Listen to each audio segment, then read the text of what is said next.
Good afternoon, everybody. My name is Christina Klein, and I am the Program Manager at Carnegie Europe. I'm very pleased to welcome you to this event, which is part of the Carnegie Europe's Transatlantic Afghanistan Initiative, which has been established to promote discussion about the US and Europe's future role in Afghanistan, a subject that is of central importance to both Afghanistan itself and the world at large. This afternoon, Carnegie Europe is honored to host Governor Dr. Habiba Sarabi and Governor Roohul Amin from Afghanistan to discuss with us the upcoming Afghan presidential elections, what it means for Afghanistan, and most importantly, for the Afghan people.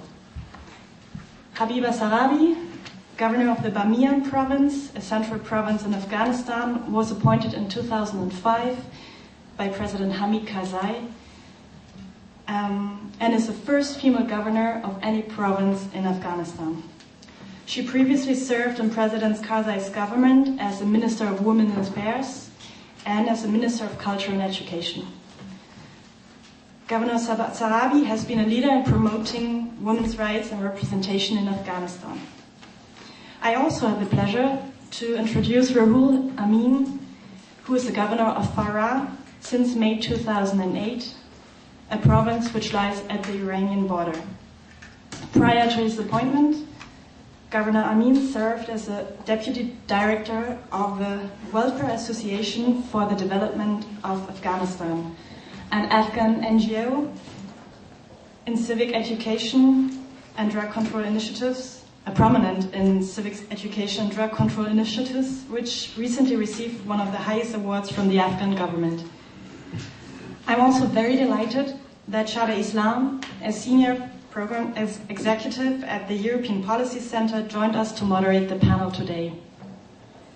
Shada published a policy brief called Afghanistan, Europe's Credibility Test last month, in which she encourages the European government to put Afghanistan higher up on their political agenda. Finally, I would like to thank the US mission to NATO for giving us the opportunity to host these interesting speakers. Governor Sarabi, Governor Amin, we thank you very much for joining us today. I very much look forward to an interesting discussion. Shada, please, the floor is yours. Thank you very much indeed, Christina. Good afternoon, friends and colleagues. As at Carnegie, at the EPC as well, at the European Policy Center, we are also very, very interested and working very hard on issues related to Afghanistan and, of course, also Pakistan. And that is not surprising. Both countries are very much in the headlines. And as we approach the August 20th deadline for the elections, this is going to become, the interest is going to become much more acute, much more animated as well. And of course, as Christina's pointed out, the stakes are indeed very high. Of course, the elections are very important for the Afghan people, for Afghanistan, for Afghanistan's neighbors, I think our friends will agree, and also for the European Union and the United States, given that so many troops, thousands of troops are there at the moment. Very pressing issues are before us as we look at Afghanistan today. There is, of course, as General Petraeus recently said, we're looking at, unfortunately, even tougher times ahead. There's the issue of reconciliation with some so-called moderate Taliban. I think that's one issue that the governors will be asked about. And of course, there's also been recently this very, very controversial law that's been passed on women's rights, and the authorization appears to be, anyway, of marital rape. These are issues that are of great concern to all of us here who have a vested interest in stability in Pakistan and Afghanistan. And also there is some good news. Apparently the two presidents of Afghanistan and Pakistan will be in Washington in early May, and there is hope that there will be joint efforts to work for this very common challenge of extremism and Talibanization that face both countries. And here in Brussels, though we talk a lot about Afghanistan, we have a lot of American and European and other colleagues who come here and tell us about the dangers and the challenges there. It's very rare, really, to have such prominent politicians and political leaders from Afghanistan itself. So we're really, really privileged to have these two governors with us today. Christina's already introduced them, so I won't do so again, just to say that Dr. Habiba will kick off with a short presentation, then Governor Amin will do the same thing, and then we'll open the floor, as we usually do, to questions and answers, and we have until 6:30. Both governors have been traveling all day. They've been subjected to interviews and questions since the morning, so they're very tired. But we'll kick off now. So Dr. Habiba, the floor is yours. Thank you very much. Good afternoon, everyone, dear ladies and gentlemen. I am very, very happy, and it's a great pleasure and honor for me to be among you here and to share our thought and information on the subject that might be very crucial and important for you. I'm the governor of Bamiyan province, the Bamiyan province located in the central part of Afghanistan. We don't have any border with our neighboring country, luckily, but from the one side, yes, there also might be some problem. From the other side, that this is also very demoted, although it's very close to Kabul, it's not too far, it's 170 kilometers away from Kabul, but it's very demoted area and undeveloped. We are, according to the security, which is on the top of agenda for everyone, is we have the best security in Bamiyan province, and we have the best coordination among our stakeholder, PRT, UNAMO, the United Nations Assistance for Coordination Assistance. And also we have the rule of law is implementing or applying in Bamiyan in a good way.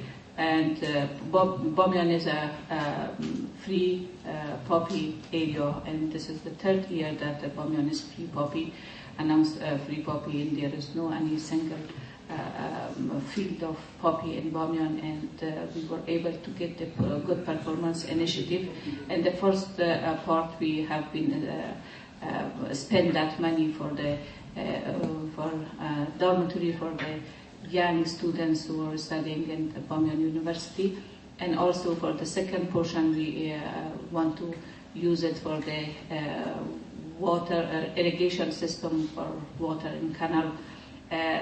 This is a kind of a reward that's given by the State Department through the presidential office for the province that not having poppy or should be poppy free. From education point of view, Bamiyan is first in entire the country from different reasons. One is the number of students attending to the school, men and boys and girls.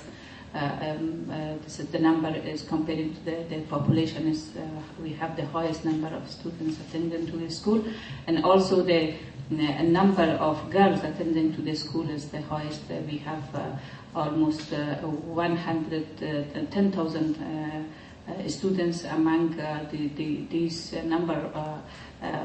More than 45,000 of them they are girls, but majority of them they are from primary is secondary school, not the high school, because it's, the people or the girls who are attending to the high school, they during the Taliban time they couldn't do it.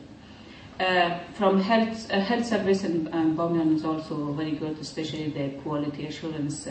Bamiyan got the second score in entire Afghanistan. Although we have a lot of problem or geographical problem, it's difficult for people to get to the health service or the clinic, because mostly people are living in the cluster site. It's mountainous area, and we have almost 6 months winter with snow. So, but anyway, our quality assurance for healthcare was on the top second in Afghanistan. Transparency and accountability also is a good. We established the system how to coming government also can follow the system, and we have a kind of annual reporting system to the representative of the people and the member of provincial council, all with the budget expenditure and everything. So through this system, we were able, for sectorial wise, to make our PDP, which is the Provincial Development Plan, and according to the plan, of course, we can get all the the project that it is needed, which is prioritized to that plan.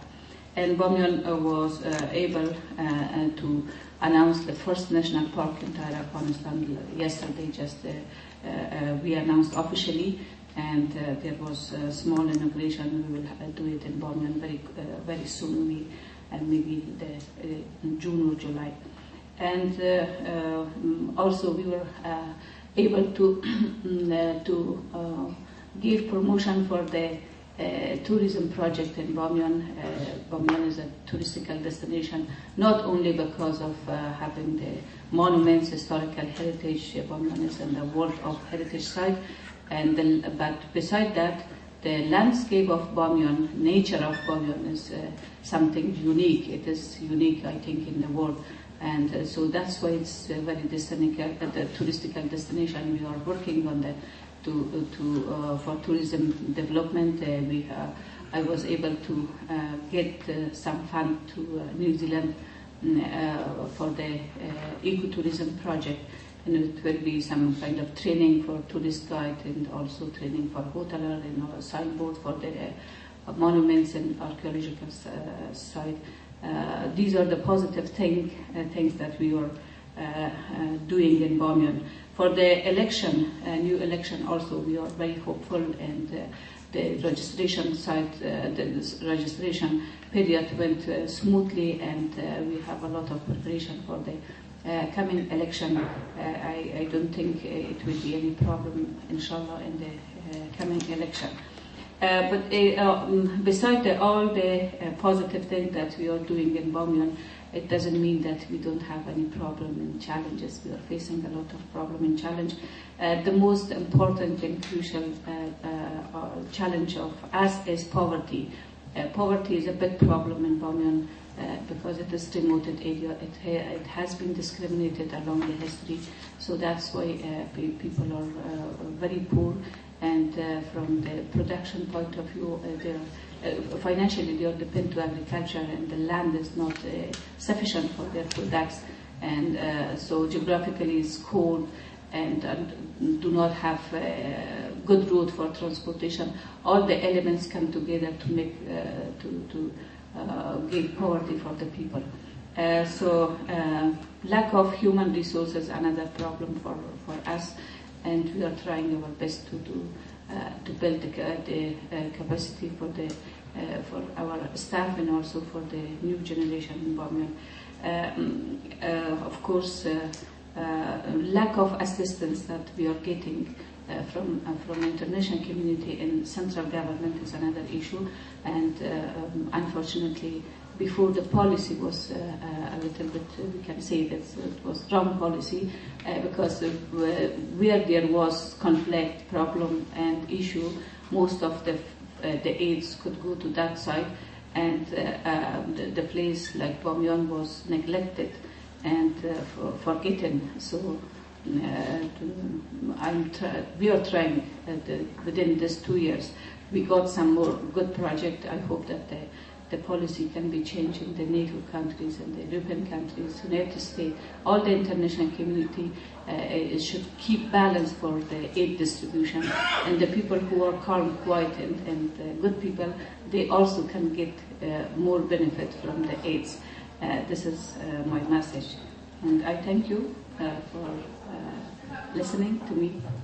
Thank you very much. Thank you very much, Governor. Thank you for pointing out that there are parts of Afghanistan where there is security and where there is elimination of poppy production. I'm sure there will be questions on how exactly this was achieved, and also for pointing out the challenge of poverty. And I have to say, we always hear about the massive amount of aid that Afghanistan receives from its international donors. So it's interesting that you should talk about the need for more balanced distribution between provinces. I'd like to turn now to Governor Amin, please. Thank you very much. We got almost familiar places that we had a few minutes ago meeting with them. That is very good. I hope that these things will be not boring for them. The things that is common between Bamyan and Farah, I think will be boring for you to say the same thing again what my colleague, my sister said to you. But Bahman and Farah, this both provinces, two provinces from Afghanistan, but have two different problems. Bahman is, as she mentioned, is the secure and nice and lovely place. Farah is a little bit different in that. Briefly, the brother and sister, they were not there. I want to talk about Farah province. Farah is in the west of the country, has border with Iran and a very long border, and has border with Helmand province. Maybe you are aware of Helmand, everybody knows Helmand, and also Herat and Roohul and another province that I forgot the name. I will remember, I will tell you that. Yeah. Nimros.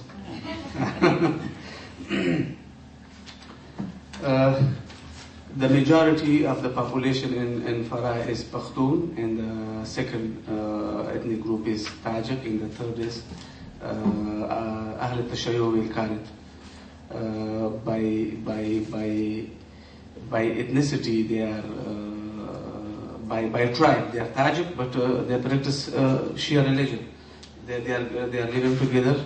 They respect each other, and there is no problem among the ethnicity, among the ethnic groups. They are living in Farah.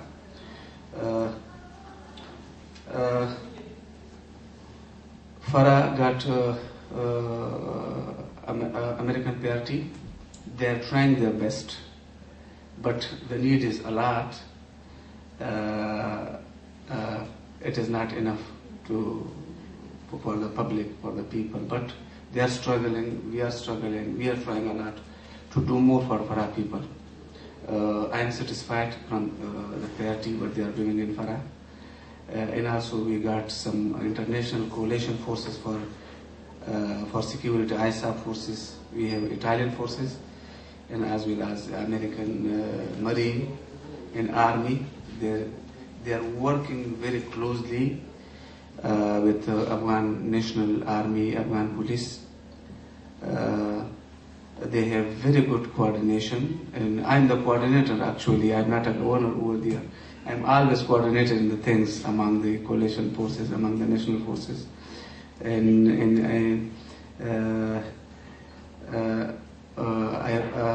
am very happy with them. They are doing very well. They respect each other. They are sharing information with each other, and they are supporting each other. And the most important those things is they trust each other. We are lucky got the people who they trust each other. The security in Farah is getting better day by day. Maybe in some provinces will be the opposite of this what I'm saying. But in Farah is getting better. To compare this year with the last year, our students, they are going to school in colleges, and in Farah city, as I told before my journalist brothers, women, girls and boys, they are going to schools 50%. There is no difference between girls and boys, but in districts we have problem. Yes. There is problem. In some districts, the girls they are going, but not 50%. In some districts, they are not allowed to go because of the custom. The people they don't want to send their daughters to school, and because of the threats from the Taliban side. Because we have Taliban in Farah city, there are local Taliban. They are moving around, and they are making problem for people. Especially for girls. But we are trying our best to convince people, to educate people, to send their daughters, their sisters to school. The projects in Farah, we got some projects. Some are there completed. Some is going the ongoing projects, and some is in future. Some of those projects we have planned for future to do it. The major project that we already had it, and most of them they are completed, is a road that connects Farah city to Ring Road. That's a big road and a huge project. And we got a nice building for a school of excellence. The people, they're interested in religion and they're studying religion subjects. We don't want them to go to Pakistan and our neighboring country to be suicide bombers and suicide attackers. We build a school for them to study in that school. That is the price, the amount, the budget was more than $1 million. And also beside the religious study, we provide the technical education like tailoring,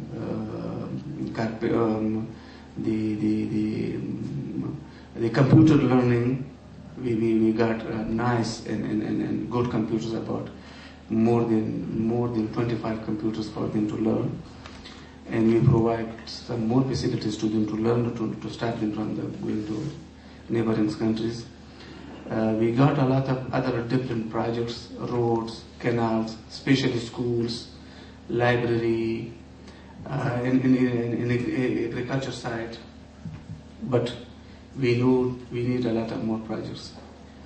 And there are some huge bridges they are building, they're under construction there. And the fund of those bridges more than $1 million and $1.5 million. And also we will have, and I hope in the next future, a huge project in Farah that is a dam that will generate electricity and also irrigate a lot of land in Farah province. The survey of that project is finished. It is under the what they call it. The engineers are working on it, and for the design and for the funding and those things. The problem that we have, sometimes it's very difficult for me to explain that is a poppy.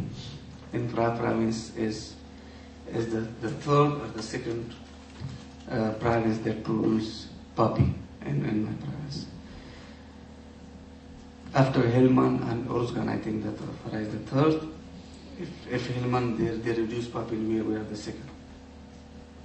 But we did a lot of awareness, a lot of lobby, and I work with the people, with the farmers, with the community elders, and we reduce a poppy a lot, and it is very difficult to compare. But still we have poppy. I cannot say that Farah is poppy pre-province. We have poppy, and I try to do eradication.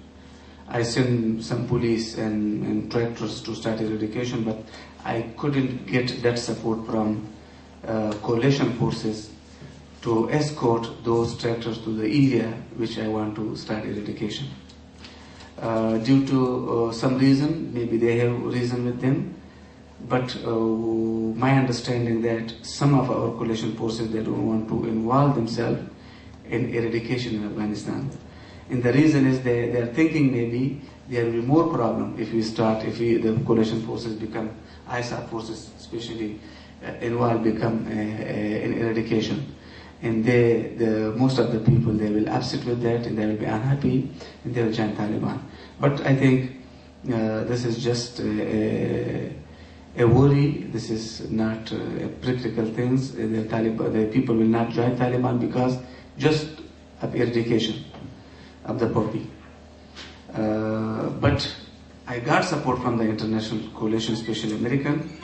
They take our tractors to another district and we start eradication. I hope we will do a lot. The problem is that the eradication period is very short and very tight. If we cannot get support or equipment and the time, that we cannot do it. That is maximum 1 month, and we were late a little bit, but we are trying our best to do that. But also I should tell you, it is very clear that our farmers, they are not cultivate poppy to make problem for the world, or to make more money, or to make problem for their own people in Afghanistan. They just cultivate those things for survival, to make some little money and to feed their kids and buy some clothes for their family, for themselves, for simple survival, to survive. But the people who are making more money out of these poppy and this opium are Taliban, Al-Qaeda, and international mafia. And those people, they are encouraging farmers to do, and also in some cases they are forcing farmers to do. And as in some places they give some sort of guarantee that they will protect their poppy and the government will be not able to eradicate. That is why they take more benefits of those things, Taliban and Al-Qaeda. And I hope in next future we will get, in next year, we will get more support from the international community, and we will stop the poppy. And the day will come, we will be the same as like Bamiyan and some more other 18 provinces that they are not cultivating that. The most important issue that you are interested in that is the election, and talking with Taliban, and women rights. The coming election, I think, I hope, and I pray that there will be no problem. It will go smoothly as we had it in the past. Because I have some green lights from the past that we have experience of the election. This is one. Another thing, we have support of international community. This is two. And the third, we already passed registration for election in the whole country, and there was no a single accident in the whole country. And I hope, due to the view of these three things that we have experienced, we have support of international community. Our forces are getting stronger and stronger day by day, and the people, they know the power of the election. They know the need of the election, the importance of the election, and they will come and vote, and there will be no problem. And I can guarantee in Farah, this will be fair and transparent election, inshallah. But you know, it is very difficult to stop politicians who, especially those they are running for the office or for the seats, and they will always blame something. But I want the journalists, especially international community, to come to cover the election and give reports, and that will be very good to have international observer and in my province to see the polling station and the sites, and they will see the transparency, they will see the fear, and no one will be allowed to do something wrong, inshallah. I hope this will happen. The people of Afghanistan like it. This is the base of the democracy, and we are in the people of Afghanistan. They practice democracy. The democracy is very young in Afghanistan, and we should not let any person that destabilize our democracy. And the talk with Taliban, I think this is good things to do. We have different type of Taliban. We have the Taliban, they call it hardcore Taliban, or they call it the Taliban that is like, they're Al-Qaeda. Just they got title of Taliban, but they are working very closely with Al-Qaeda. They're taking orders and commands and instructions from Al-Qaeda. We will never go and talk to those. We will talk to those Taliban that they want to accept the constitution of Afghanistan. They want to accept the women's rights, human rights, and they want to support the process, and they support democracy. Those Talibans, we are ready, and our president is ready, and the people of Afghanistan is ready to talk to those. If they want to come, most welcome. There are some Taliban that actually they were not active Taliban. They were just ordinary Taliban. They want to stay in the country, but with different reason. They worried from the coalition forces, and they escape, and they leave the place, and they run away, and there is no option for them except to join Taliban. They cannot do any business. And there were some Taliban, maybe the government official pushed them away because of political reason, because of ethnicity, because of their personal problem between Taliban and government officials, and they run away and they join the Taliban. And those Taliban, if they want to come back and support their government, support the government of Afghanistan and believe the constitution, I think there will be no problem. In this case, we can reduce number of Taliban in the other side. Once we reduce, the Taliban will be getting weak and day by day. And most of the Taliban, they don't accept the idea of the Talibanism and Al-Qaeda. They can come and join the government without fighting with them, without killing them, and without another problem. I think this is a good idea. About the women's rights, according to our constitution, women and men, they have the same rights. There's no difference. But in these days, there is a law about the women, and especially this belong to Shia community. That my sister, she gave remarks on that. I think anything that is against our constitution, that is not law, our people will not accept that. And I support what my sister said. And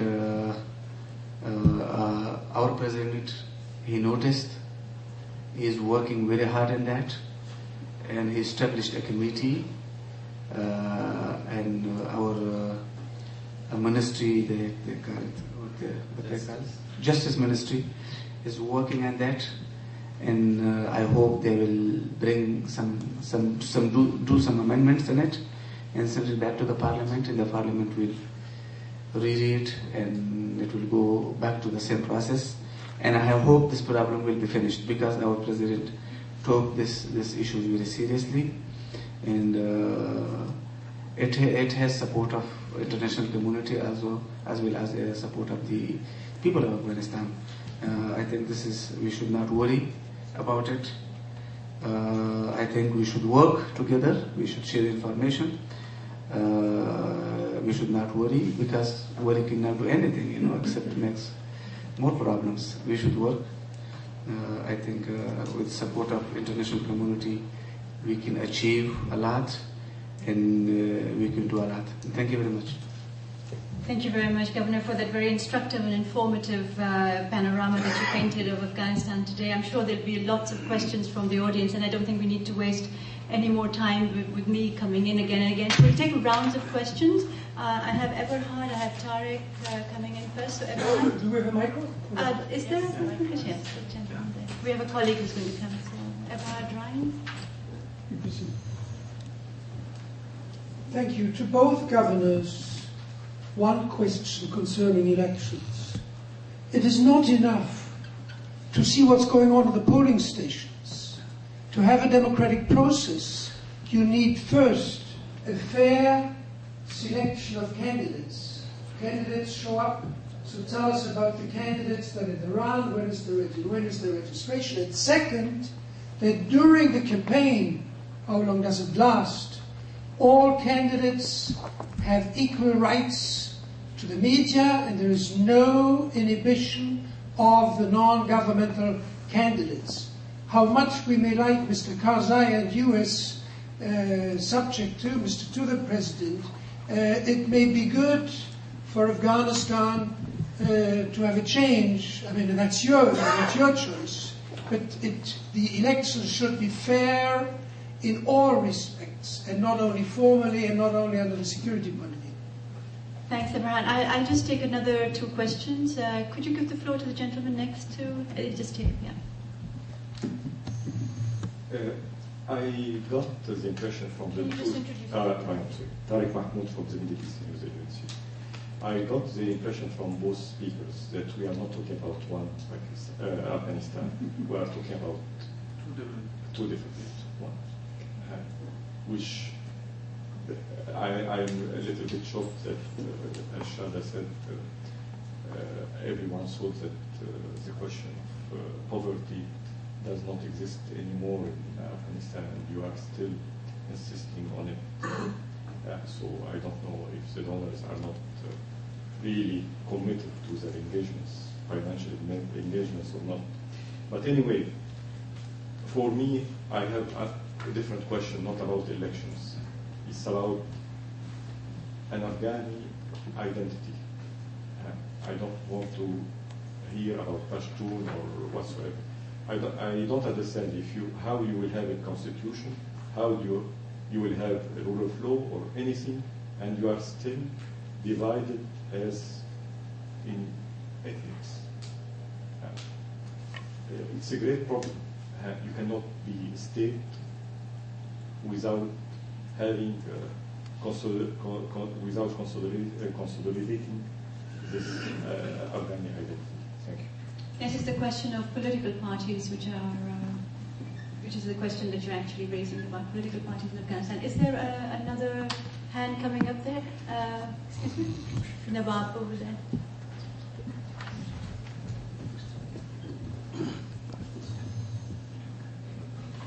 Thank you. Nawab Khan, a journalist from India based in Brussels.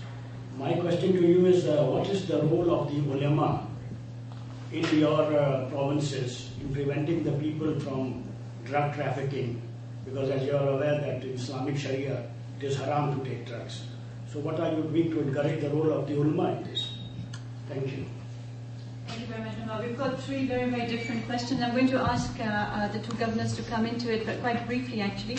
Start off with Dr. Habiba, and I think perhaps you could also come in on the question of this new law, because you are a Hazara and you're a Shia and you're a woman, so your ideas and your opinion will be very, very valuable to us. Three elements, being a Hazara, a Shia, and a woman. It's very tough condition for me, but I'm talking very frankly, and I'm an outspoken person all the time.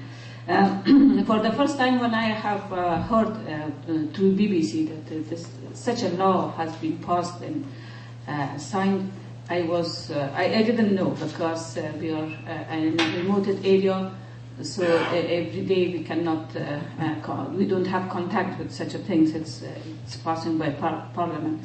But after that, I went to the internet and get the information that what's going on with the law. I was shocked really myself. Of course, we Shia people, we have some rule and regulation. We call it Tawzihul Masail. It's a kind of regulation that we believe to Imam, or that the people who guide us. So of course, this is natural everywhere, and I'm coming again to the point that my brother shared. It is, I think, everywhere natural that people has different identity in different group.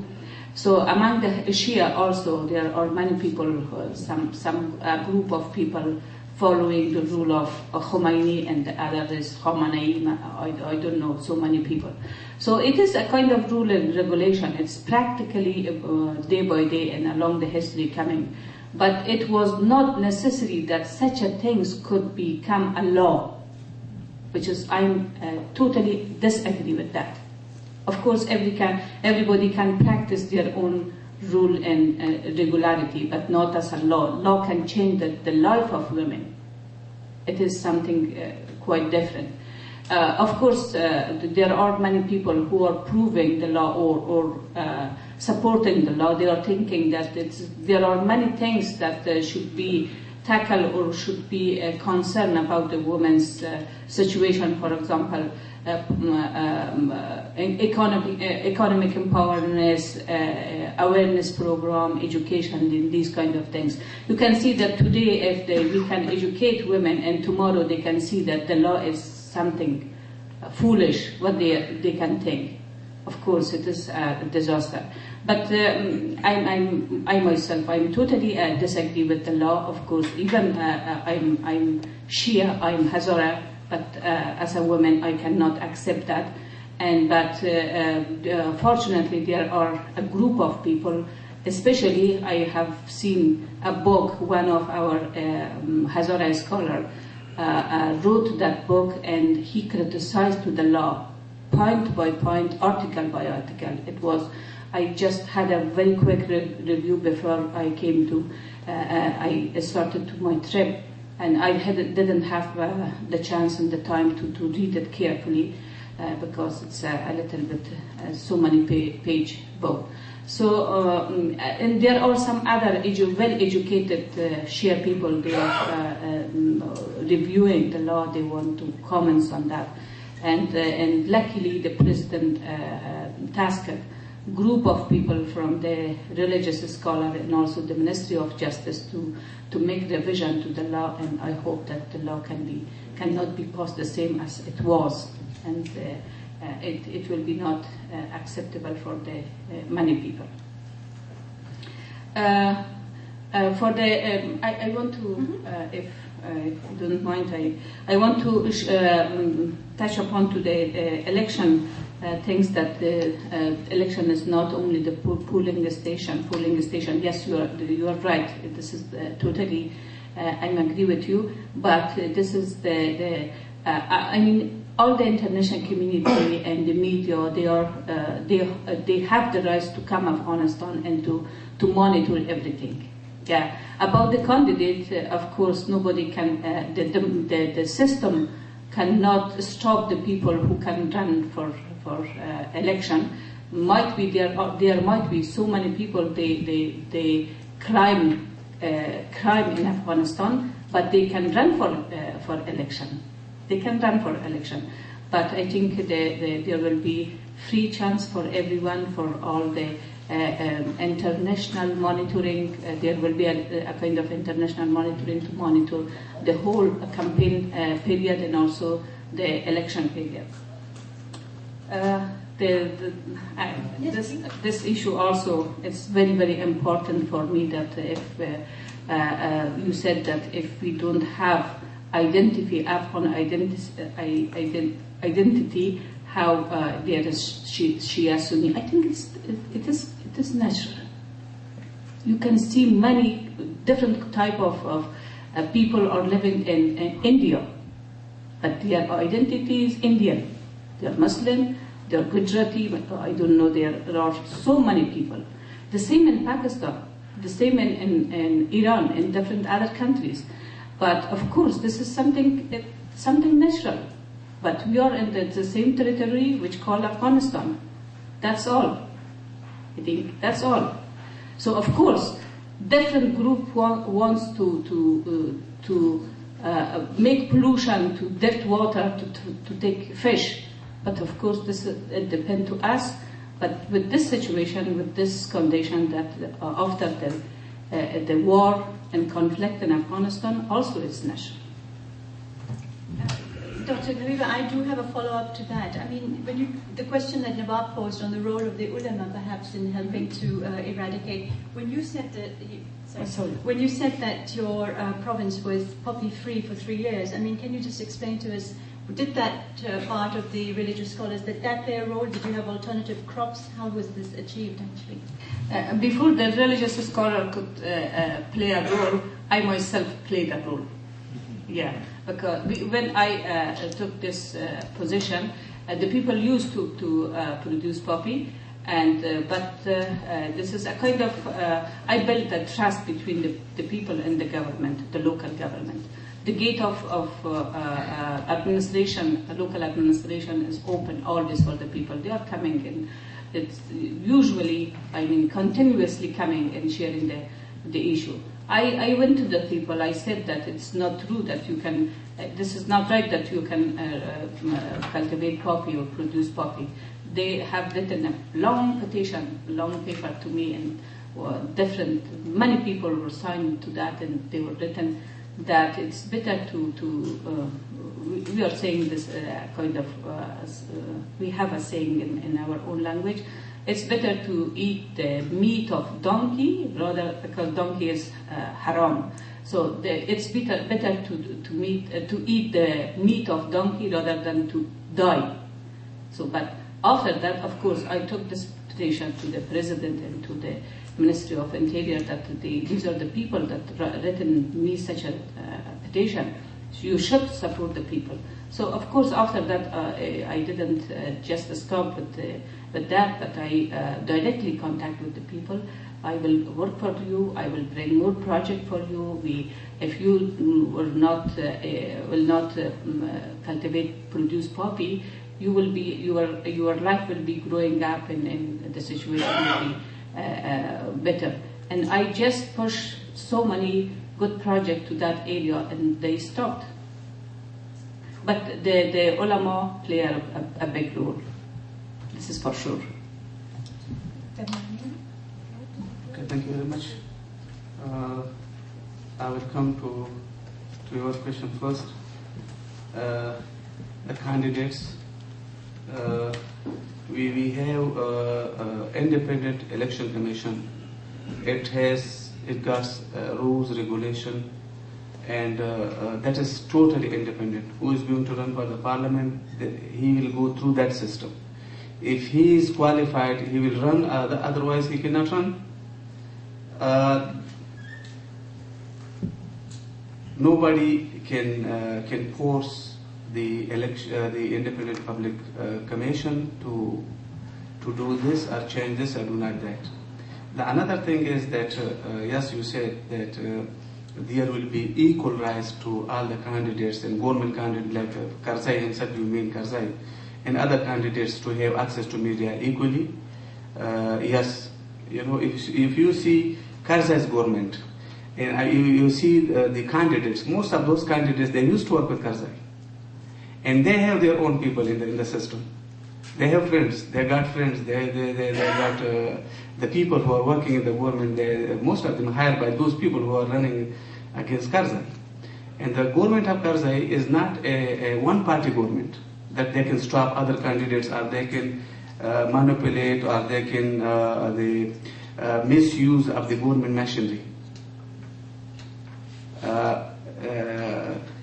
I think Karzai have more friends in the government machinery than others. I think that there will be fair and free. And I think the other things, maybe other candidates will have more access to media than Karzai, because he's isolated, he got more job to do. In the other candidates, they're free. Every day they can go to media, they can talk to media, they can go to the public events, they can meet people. And Karzai maybe cannot because of security, because as other job that as a president. I think there will be no problem. According to Tariq Mahmoud, I think the people who are living in Afghanistan and have Afghan citizenship, they are Afghan. There is no difference between them. But if you see, as my colleague, she said that the ethnicity are in the whole world. Each and every country got different ethnicity, different tribe, different religion. But they got one identity, that is, this is American, he's Pakistani, he's Indian, he's this and that. But there are a lot of Pakistani.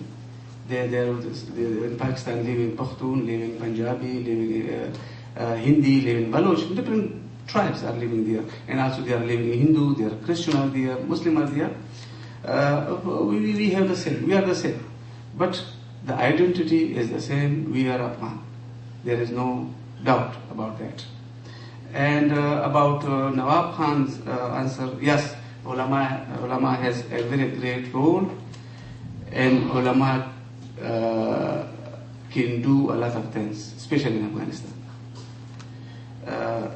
According to Islam, hashish and poppy and what they call it, the opium, they are haram. But if you tell to the farmers, opium is haram, before you are telling him, he will tell you this is haram. And also he will tell you this is not allowed according to our constitution. But he will give you, okay, he will tell you that my son was not, I didn't have anything in my house for a week to eat. It is haram. What should I do? In this case, they will never tell you this is halal, farmers. And they will never tell you this is allowed according to the constitution. But they will tell you their need first. I don't have money to eat. I don't have money to buy clothes for my kids. And ulama, they did a great job in Farah. There is a fatwa, you understand, because from your name, it means that maybe you are Muslim, Nawab Khan, and also maybe Patan. Khan is the end. Patan, yeah. And we have a fatwa in ulama. In the fatwa, they mention this is haram. You should not cultivate. Yes, they are helping us. Thank you. Take some more questions. 2 questions. I've got Nagayo over here, and then David Fouquet.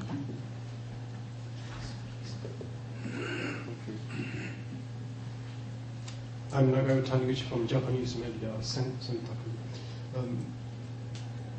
I would like to know, to both governors, inclusion, or rather integration of soft Taliban into your society. Soft Taliban could be a little bit fuzzy word. But second is the PRT, you mentioned PRT. I would like to know future of PRT, inclusion, localizations or integration of PRT into your regions. If PRT has to be changed itself or transformed, in which way? I hope I'm clear. Very clear, Nagayo, as usual. David? David Fouquet of the Asia-Europe Project. Both of you governors represent, obviously, the positive face of Afghanistan. That's not the complete picture. It's certainly not the picture that perhaps dominates the media, the political rhetoric in the West. One of the words I hear most constantly was not even mentioned: corruption. Some of your colleagues are described as warlords, I'm not going to enter into this kind of rhetoric, but how typical are you? What are your relations with your other colleague governors? Do you work together, cooperate, or is it impossible? Are we seeing, again, 2 different Afghanistans, 2 different faces of Afghanistan? And is that sustainable even? Thank you. Thank you very much indeed, David. So I'd like Governor Amin to come in first, and then Dr. Habiba. Can you explain that PRT principle? I couldn't understand it. The integration of PRTs into the infrastructure, into the structures of your provincial governments, is that going to happen in the long term? If I understand it correctly. This is the civilian teams for reconstruction. Yeah. And it's called, we call them PRT. Yeah. PRT means but sometimes it's not only civilian. In my province, it's not civilian. It's not civilians and military, but they are doing reconstruction. The PRT it's the PRT Prevention Rehabilitation Team. The provincial rehabilitation team, they are themselves are not civilian. They are military people, but they are not involved in the fighting against Taliban. They are doing reconstruction and rehabilitation. They are not involved. They will never go to fight against Taliban. They are military, but they are not involved in that. But still, I don't understand correctly. Really, maybe if I answer that, maybe not correct. The PRT, this is a team. working with the coalition forces together. They are living in this, together, but they will never go and fight against Taliban. They are just involved in rehabilitation. If I could Yeah, explain. yeah. No, there were two separate questions from Nagaya. One was on the soft Taliban, so with the Yes, non-hardcore, and but the PRT is more about whether they are actually working within the system of your own economic reconstruction plans.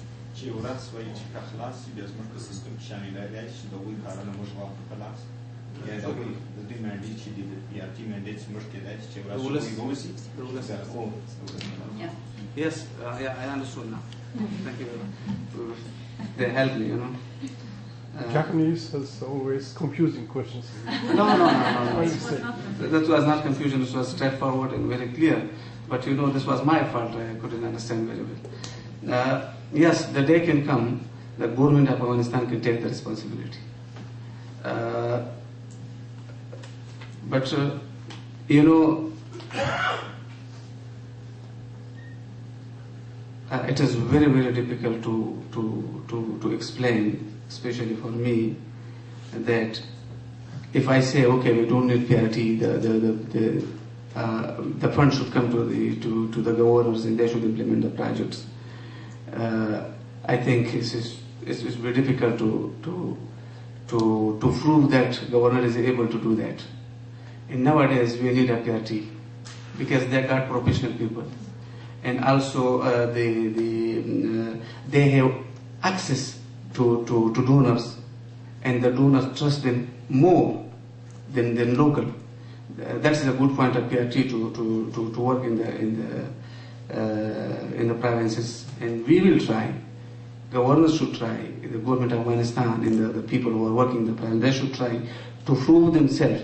They have enough capacity to implement the projects. I think that day, when that day arrives, I think the local people, the local government will be able to do that. About the soft Taliban, as I told you before, the Taliban, there will be difficult to say soft or hard.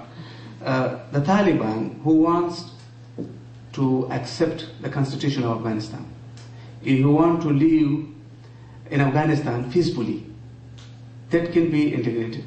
The Taliban, they don't want to accept the constitution of Afghanistan, means that is they should be not allowed.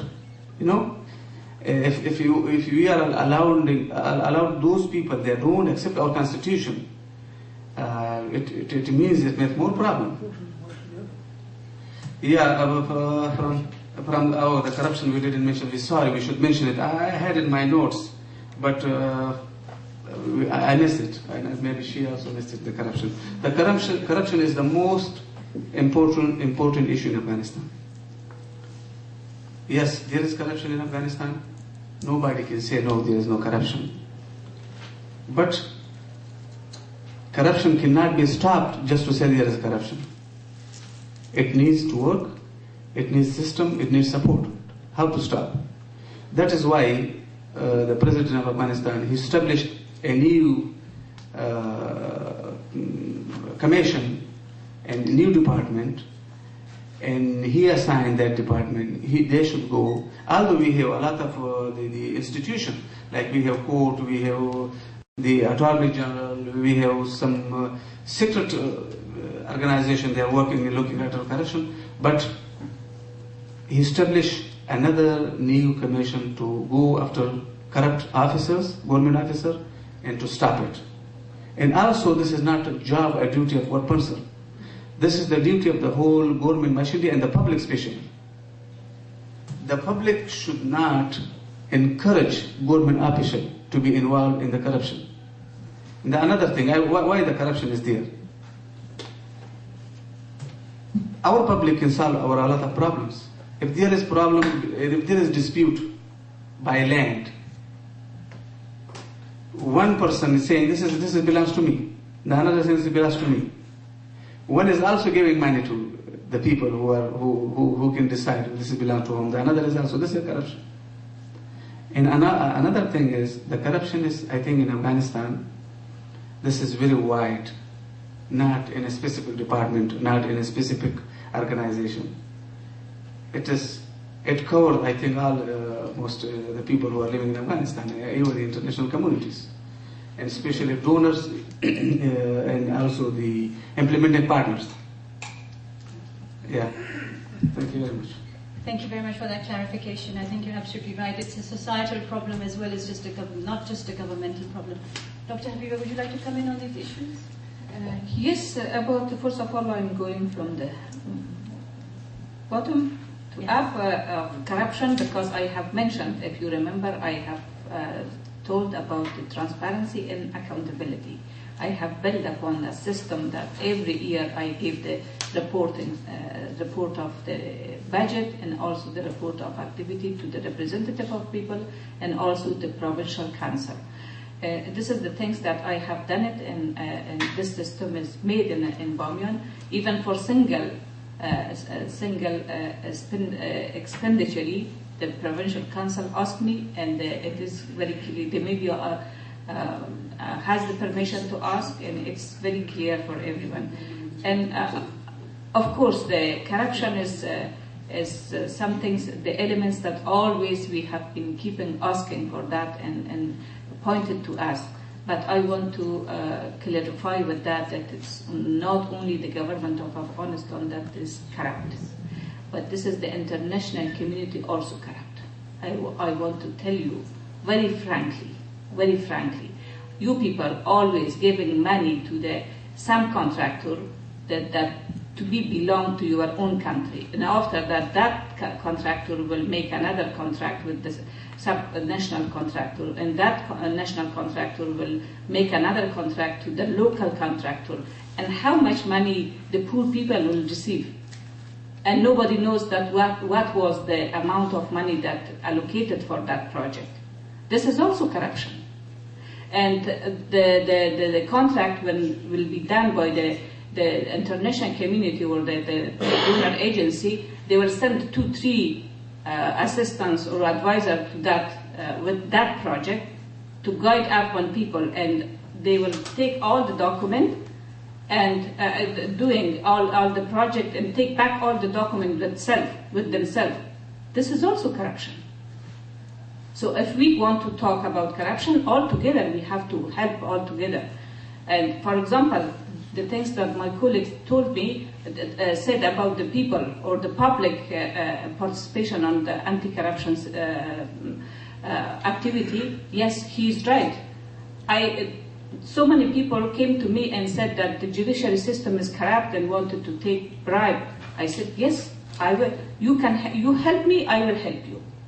Please help me that to identify. I will give you money. Please go and give the money. I will catch him. But he didn't do that because he want to win the case. No, this is the time that people are not also sometimes not supporting the government and the system.